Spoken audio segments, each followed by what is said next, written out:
الفيلم انتجمر اتوم هارا قد مسوم زتفتنوا فتنا وصيت حزي زنقرم زلو بزي كابينين اتزتحات وصيت 10 شمون تخاب 10 نير كوين جن ناي بينين وصيت 9 تخاب 10 نير اتممر كابز وصيت زي خم حاج كم زلو انت نقرو اتوم هارا دمصو عاو بيلم سحقو ناي توم هارا مبچاو زتلمدي نيرو جن بودي طرحون يقارطن اقوحتن موسى نابلو كراو زخدل ساعات حادة تمارا يبقر متندق انستيو تمارا ددب تمارا ينابله كحچچول جمر ندهتو مقصار زاوي بينين بتزحازو مقلف چبيتو بوبوكس هارم نايت بيت تمرت دايركتورون ندو يصوعمو لما عانت بيت تمرت سب كم زوقعن وصيت رما بتعم تحد بمخانو ناي بيت سب قصصر كم زولين خالاي غزي دغيم سب توقعو كم زباررني نغرا ناي بيني نادون بتعم تحزن ناب غزوم تخدو تلو كمز عين سرح مسروحنا خريتلو تلا بينينون صليم بمخانه ينقلد ليوم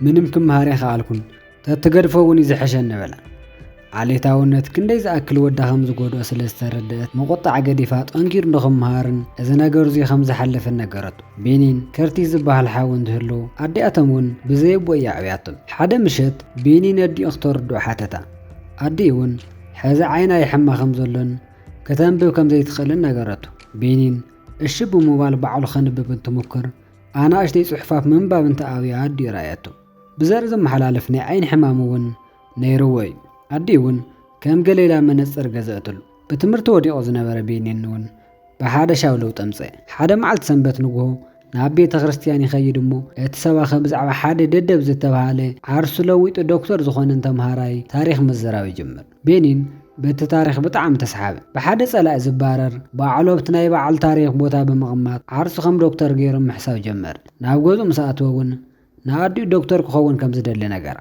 حساب ولا صبق انت خوني ادي جن تحقوسته يتمثل يخون الشب موال تقبلته سونيا كما عالتنا معالت دقي كما حشو يميله ولا تحسبت دقا جن كل غزي تلفزيون بمرايم غزيم زحلفو نصبحيتو سونيا نابناي سنه لبونا ما خير خدت نتدكتورون بطعم خم تچنغن كابوانا وان كم زباسان نايز ملعل دما او 13 عامه خمس تمرعوتن زي فتوت بناي بيت سبع حيل خمس خنن كتفاتح انت دليتكوا قديمو سبعيا سلازتنسان قلع سلازولدتن دقا بزي بون زي معباي كتبل ازو كل ነገር كم تقبلتن جن ازو كل ነገር تصاويران هالوت بعال غزانا عاقدي فخالي خمس تمرعون قديفوم كم زخدن تنغرو الدكتورون حدا غزي عرساناي مطبع حساب اب رأساي مصات خوين حتت نساون كمي زي مصني نابراي زي محادر كو ناي صري سراحتኛ تقوصير يولت دقينا عيريم كو كبرتاتو عنا عيكو حسوكو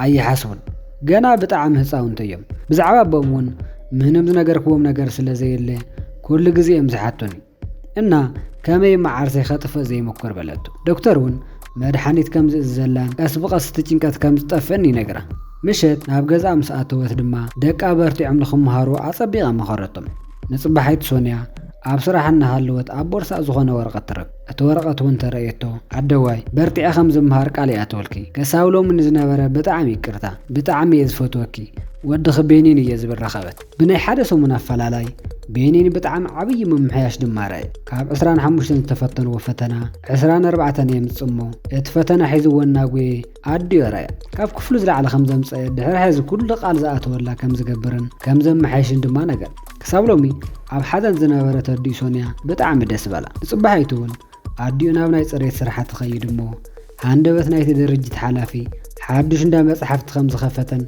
نتدرج زخون سبن بيتسوان مصيام كتقوم خمس خولني نغرا نساون نيغزا انت اتوتلا دقا تلفزيون نارو يصنحوامو بطعم ببندار اب دحرز تلفزيون مرايز فقرلكم اب سومن كلتا غزي طرحيو ابتا انا سرحلو درجت حدش لايبرر تخفيت سلازلو ابو ناخركم كتنبلكم تول خكرا خرواتو مكرون بقطع خغورو خمزلوم نغرات اتم قلعون عديهم بزاززتو منقدنا ابت بيت مصحفت بمخاد كابوانا بوانا يمن بقعاتو ممحيش تلفزيون زمحلالفنا يحطن ملسن وددر اي حلفهم كل غزي امزكاتاتر ناي سبيلينغ وددر نبينين ولا حدا زورادر تسانه ناي كيمستر ممهروم حدا معدنا رايم بزعوا زفلت سوتهالي حتتم مانم زملس سباي نبر بينينغن يدبو وصا بزعوات معدن بدن بردو اتمام هرون بفلطوتو بطعم ناتغرمه دحره تمرت خرخوك ايدل يبل ቤኒን እውን ድሕረ ትምህርቲ እንትረኽቦ ድሌት ከም ዘለካ ብጣዕሚ ስለ ተፈልጥ ንበይንኻ ኸምህረካ እየ ድሌት ተሃሊካ በሉ። ኣብ ክፍሎም ዝግበር ናይ ስፔሊንግ ውድድር ንቤኒን ዝወዳደር ዋላ ሓደ ሰብ ኣይተረኸበን። በዚ ምኽንያት ሓንቲ ዓሌታዊት መምህር ስለ ዝነበረት ቤኒን ብምሽናፎ ብጣዕሚ ተናደደት። ናይ ቆረት ሕብሪ ጸሊም ስለ ዝኾነ ጥራሕ። ናይ ሴሚስተር መዕፀዊ ናይቲ ቤት ትምህርቲ ዳይሬክተር ብናይ ቤኒ ውፅኢት ብጣዕሚ ከም ዝተገረመን ካብቲ ቤት ትምህርቲ ኩሉ ቀዳማይ ከም ዝወፀ እናተዛረበ ናይ ሽልማት ሰርቲፊኬት ሃቦ። ኣዲዩ ንሓውን ብጣዕሚ ደስ ኢልዎም ነይሩ። እታ ዓሌታዊት መምህር ኣጋጣሚ ናብቲ ማይክሮፎን ትጽጋዕ እሞ እዚ ጸሊም ቆልዓ ንዓኹም ብምሽናፉ ክትሓፍሩ ይግብአኩም ከመይ ኢሉ ጸሊም መሽንፈኩም ብምባል ዓሌታዊ ዘረብኣ ተዛረበት። ናይ ቤኒን ቤተሰብ ብዘረብኣ ብጣዕሚ ተናደዱ። ግን እቶም ካልኦት ተምሃሮ ዓሌታውነት ዳሓን ስለ ዝኾኑ ንቤኒን አንጨብጨብሉ። ናይ ቤኒን ኣዲ እውን ካብዚ ቤት ትምህርቲ እዚ ክወፅእ ከም ዘለዎ ወሰነት። ንወዳ እውን ነገረቶ። ዓመታት እውን ሓለፉ። ቤኒን ንዓበየ እዩ። ናብ ሓድሽ ቤት ትምህርቲ እውን ኣትዩ እዩ። ኣብዚ ሓድሽ ዝኣተወ ቤት ትምህርቲ ብዙሓት ጸለምቲ ስለ ዘለዉ ሓደሽቲ መሓዙ ተፋለጠ። እዞም ዝተፋለጦም መሓዙት ምዕሩጋትን ክዳኖም በቢመዓልትን ዝቐያየሩ እዮም ነይሮም። በዚ ምኽንያት ቤኒን ዓርሰ ምትሓት ስምዒት ተሰምዖ። ምሸት ነዲኡ ሓድሽ ክዳን ንኽገዝእ ገንዘብ እንተሓተታ እውን ገንዘብ ከም ዘይብላ ነገረቱ። በዚ እዋን እዚ እናተበሳጭዮ ካብ ገዛ ወፂ ኸደ። ኣዲ እውን ንብዙሕ ግዜ ዘጠራቐሞቶ ገንዘብ ብምውፃእ ሓድሽ ስረ ገዘእትሉ። ሓድሽ ገዘእትሉ ናይ ጨርቂ ስረ ቤኒን ምንም ኣይፈትውን። ፊት ንፊት ይውርውሮ እሞ እቲ ገንዘብ ዘይትብኒ ነይርኪ ባዕለይ ዝደልዮ ዘይገዝእ ነይረ ብምባል ምስ ወዲኡ ምክርኻር ጀመረ። ኣዲ እውን ዓሪፍካ ትኽድን ብገንዘብ የገዝእ የምፅዮ እዩ ቅድሚ ሕዝስ ኣነ ይኾንኩ እንዴ ዝገዘአልካ ነይረ በለቱ። ቤኒን እውን በዚ ነገር እዚ ብጣዕሚ ይናደድ እሞ ዝሰርሐሉ ዝነበረ ትምህርቲ የለ ብምልዓል ክወቕዓ ክብል ሓው ብፍጥነት ሓዙ። ካብ ገዛ ወፂኡ እውን ናብ መሓዙቱ ኸደ። መሓዙቱ ከም ኣጋጣሚ ዓርሶ መከላኸሊ ብምባል ሓንቲ ካራ ገዙ። ድሕሪ ንእሽተይ ጻንሒት ቤኒን ምስ ሓደ መሓዙኡ በኣስ ጀመር። በታ ዓንቱ ዝገዝኦ ካራ ብምልዓል ድማ ወግዖ። ስምዒታዊ ኮይኑ ብዝገበሮ ነገር ብጣዕሚ ይድንግፅ እሞ እናብየ ናብ ገዝኡ ኣተወ። ቤኒን ብዝገበሮ ነገር ብጣዕሚ ይድንጊፁ። እንታይ ክገብር ከም ዘለዎ እኳ ኣይፈልጥን። ዝገበሮ ነገር ደልዩ ስለ ዘይገበሮ ጥዑይ ነገር ከጋጥሞ ናብ ፈጣሪ ክጸሊ ጀመረ። ዓመታት ሓለፉ እሞ ብ1969 ዝተመስረተ ያለ ዩኒቨርሲቲ ተጸንበረ። ኣብዚ ዩኒቨርሲቲ ምስ ኣተወ ኬንዲ ትበሃል ፍቕረኛ ሒዙ እዩ። ምስ ኬንዲ ብዙሕ ነገር እዮም ዝተሓጋገዙ ነይሮም። ቤኒን ምጽናዕና ተጸገመ ከም ዝኾነን ዘርድኦ ሰብ ደልዩ ከም ዝሰኣነን ይነግራ። እሳ እውን ናብ ዝተፈላለዩ ላይብረሪታት ብምኻድ ናይ ሓገዝ መጻሕፍቲ ከንብብ መኸረቱ። እዚ ዘጽንዖ ዝነበረ ትምህርቲ ሕክምና ስለ ዝነበረ ኣጸጋምን ከቢድን ትምህርቲ ነይሩ። ይኹን እምበር ቤኒን ቀትር ለይትን ዘይበለ ብምጽናዕ ትምህርቱ ተሳለየ። ከምቲ ቀደም ዝገብሮ ዝነበረ ሕዚ እውን ልዑል ነጥቢ ብምምጻእ ወዲኡ በዚ ብጣዕሚ ይሕጎስ እሞ ንፍቕረኞ ነገራ። ናይ ድግሪ ትምህርቱ ናብ ማስተርስ ምምሕያሽ ብ1976 ናብ ዝተመስረተ ጆንስ ሆኪንግ ሆስፒታል ትምህርቱ ጀመረ። ጆንስ ሆኪንግ ሆስፒታል ማንም ዝመፀ ይቆፀርና ከቢድ ዝኾነ ቃል ምሕተት ተገበረሉ።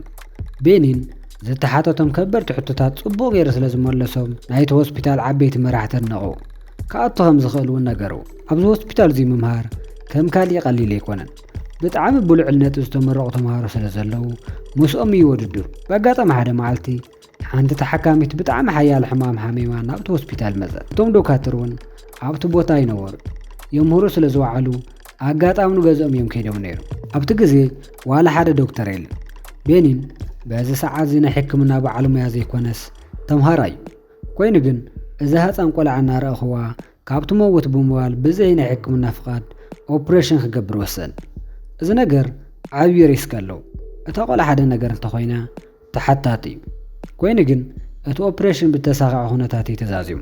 ንጽባሕ እውን እቲ ናይ ተምሃሮ ሓላፊ ከመይ ከምዚ ዓይነት ስራሕ ትሰርሕ እዛ ተሓካሚት ሓደ ነገር ተትኸውን እዚ ሆስፒታልና እዩ እኮ ዝሕተት ከመይ ከምዚ ዓይነት ነገር ትገብር ግን ናይዛ ቆልዓ ነብሱ ስለ ዘትረፍካ ብጣዕሚ ኢና ነንቐካ። ኮይኑ ግን ከምዚ ዓይነት ነገር ከይትደግምበሉ። ዓመታት እውን ሓለፉ እሞ ቤኒን ዓርሱ ዝኻኣለ ዶክተር ኮይኑ ኣብ ሓደ ሆስፒታል እናሰርሐ ይርከብ። ኣብዚ ንሃለዎ እውን ኣጋጣሚ ሓንቲ ተሓካሚት ናብቲ ሆስፒታል ትመጽእ። ብጣዕሚ ሓያል ሪስክ ሒዛ መጽያ። ቤኒን እውን ናይ ሕክምና ታሪክ ድሕሪ ምርኣይ ዘልያ ነገር ብደንብ ፈሊጥዎ እዩ። ንቤተሰባ እውን ኦፕሬሽን ከም ዘልያን ብዝተሳኻዕ ኩነታት ከም ዝጠናቐቕን ቃል ኣተወላ። ኮይኑ ግን ቤተሰባ በዚ ዕድመ እዚ ኦፕሬሽን ክትገብር ኣይፈቐዱን ነይሮም። ምክንያቱ እቲ ኦፕሬሽን ናይ ርእሱ እዩ። ቤኒ ናይ ግድን ኦፕሬሽን ክትገብር ከም ዘለዋን እንድሕር ዘይጌራ ብመድሓኒት ጥራሕ ክንሓልፎ ተሞኪርና ድሕሪ ዓመታት ናይ ተቆልዓ ናይ ምርኣይን ምስማዕን ዕድል ዜሮ ክኸውን ከም ዝኽእል ነገሮም ቤተሰባ ብዙሕ ክዳፈሩ ዋላ ተዘይደለዩ ከመይ ከእሙኖም ከም ዘለዋ ስለ ዝፈልጥ ብደንቢ እሞነ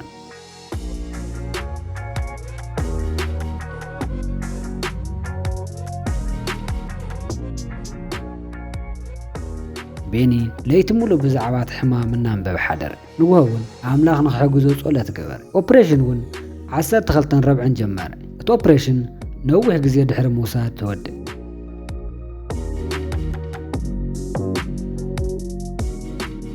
እዛ ህፃን ቆልዓ ተተንፍስ እያ ግን ኣይነቓሕትን ነይራ ነዊሕ ሰዓታት ተጸበይዋ እውን ምንም ኣይነበረ ቤኒን ንቤተሰባ ምንም ከም ዘይትኸውን ከም ትነቅሕን እናተዛረቦም ንሃለወ ሃንደበት ድማ ነቕሐት ኣቦዋን ኣዲያን ብጣዕሚ ደስ በሎ ናይዛ ቆልዓ ሕክምና ብዙሓት ዶክተር ሪስክ ኣለዎ ብምባል ኣይንሕክምን እዮም ኢሎም ነይሩ ቤኒ ግን ብጽቡቕ ኩነታት ብምውዱ ብዙሓት ሚድያታት ናብኡ እናመፁ ሕቶታት ሓተቱ ቤኒን እውን በዚ ምኽንያት ብዙሓት ሽልማት ረኸበ ኣብቲ ከተማ እውን ተፈላጢ ዶክተር ኮነ ኣዋርሒ እውን ሓለፉ እሞ ሰበይቱ ጥንስቲ ስለ ዝነበረት ምልክት ተርኢ እሞ ናብ ሆስፒታል ወሰድዋ ኣብ ምውላድ ዶክተር ስሕተት ብምስርሖም ድማ ወደን ብሂወት ኣይነበረን ኣዲ እውን ከምዚ ዓይነት ነገር ክፍጠር ከም ዝኽእል እናነገረ ተጽናዕነዐቶ ሰበይቱ ድማ ናብ ሆስፒታል ክኸይድ ከም ዘለዎን ብዙሓት ተሓከምቲ ስለ ዘለዉ ክሕክሞም ከም ዘለዎን ነገረቱ ናይ ሰበይቱ ትእዛዝ ብምስማዕ ናብ ሆስፒታል ንስራሕ ኸደ በቲ ዝተፈጠረ ነገር ልቡ ስለ ዝተሰበረ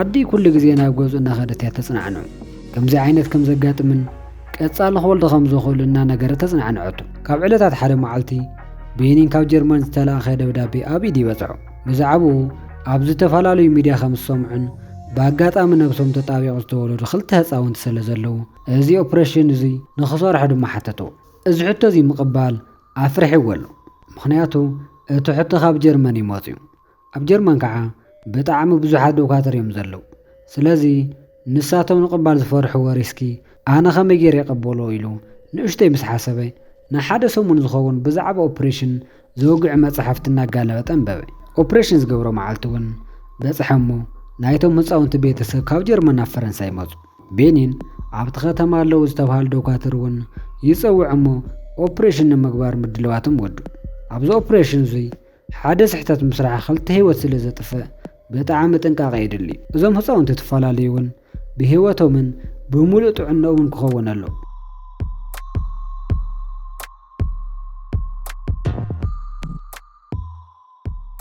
ንጉ ሓደን ረብዕን ዝተጀመረ ኦፕሬሽን ብጣዕሚ መሰልቸውን መድከምን ከምኡውን መፍርሕን ትዕግስትኻ ዘውድእ ዋላ እኳ ተነበረ ምሸት 4:21 ተወድ 15 ሰዓት ዝወድ ኦፕሬሽን ብዝተሳኽዐ ኩነታት ብምውድኡ ኩሎም ዶክተር ሕጉሳት ኮኑ